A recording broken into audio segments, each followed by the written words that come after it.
اكتسبنا هذا واضح يا التجربة. امل. خلينا نحكوا شويه مع ابتسام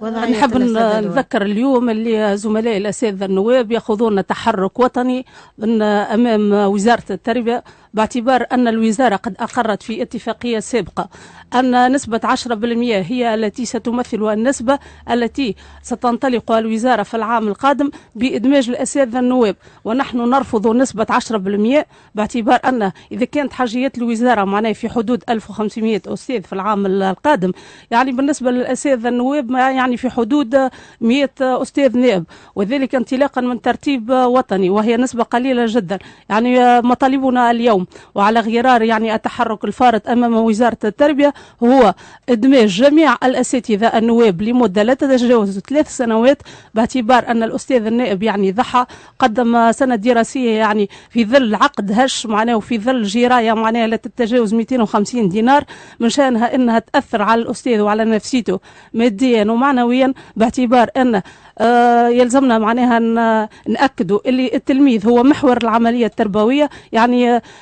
أحببنا كرهنا باش يتأثر بوضعية الأستاذ النائب اللي هو لا عنده لا تغطية اجتماعية لا جراية. يعني وزارة التربية اقترحت علينا أن ترفع في الأجر، نحن ليس مطلبنا الأجر لكن مطلبنا الإدماج على مدة لا تتجاوز 3 سنوات. يعني التحرك الفارط هو تحرك يعني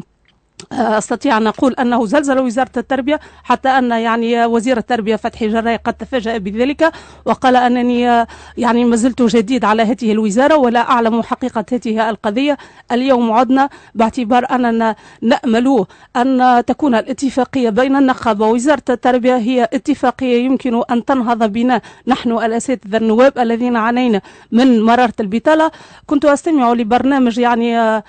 في التلفزه، لا اريد ان اذكر هذا البرنامج، وتحدث يعني السيد ممثل الامتحانات وهو أعمر الولباني أن وزارة التربية ستقوم بصيغة جديدة، هي صيغة قديمة جديدة وهي الكابيس ولكن بطريقة مختلفة، ونحن نعتبر أن هذا الرأي هو لتضليل الرأي العام، باعتبار أن يعني هذا الاختبار المتعدد الأسئلة هو نفسه قديم جديد، وباعتبار أن نسبة 100 من الأساتذة النواب يعني هي نسبة قليلة. يعني في نهاية الأمر عندما يقر المسؤول عن الامتحانات أنهم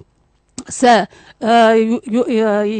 بهذه الصيغة الجديدة التي ستقوم على الكفاءة، نحن الأساتذة النواب نمتلك من الكفاءة والجدارة يعني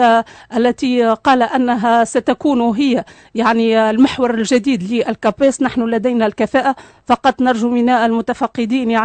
يعني هو تكلم عن كفاية الأستاذ، نمتلك من الكفاءة، لهذا نطلب من وزارة التربية إدماجنا باعتبار أننا عينينا الأمرين ولن نتراجع عن هذا المطلب، لأنه معركتنا الحقيقية بعد يعني الكابيس الذي جعلنا نكتوي بناره لمدة سنوات. يعني أنا مثلا عندي 9 سنوات من البطالة وإلى الآن يعني هذه الصيغة لم تكن شفافة، وتحدث وليد هذا عن يعني هذه الصيغة الجديدة التي هي قديمة ولن تقدم لنا شيئا، باعتبار أنها لن تقوم على الشفافية، ستكون تكريس للمحسوبية وتكريس للتمعش من أجساد الفقراء يعني بهذا المبلغ يعني الذي يدفعه كل